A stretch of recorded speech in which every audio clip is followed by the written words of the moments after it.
तर आज पदाधिकारी मेळाव्यात उद्धव ठाकरे हे चांगलेच आक्रमक झाले आणि त्यांनी थेट मोदींसह भाजपला आव्हान दिलेलं आहे। देवेंद्र फडणवीस यांचं नाव घेऊन उद्धव ठाकरे म्हणाले की राजकारणात एकतर तू राहशील किंवा मी राहीन, राजकारणात एकतर फडणवीस राहतील किंवा मी राहीन असं थेट आव्हान उद्धव ठाकरेंनी फडणवीसांना दिलं।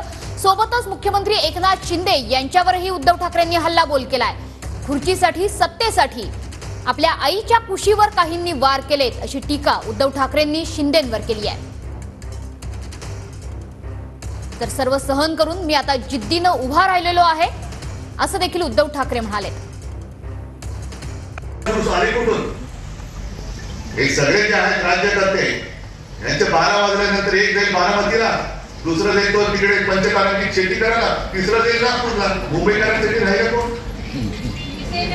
आपण मुंबईकर आहोत, आपली मुंबई आपण नाही जपायची तर हे काय व्यापारी आहेत ते जपणार मुंबईला?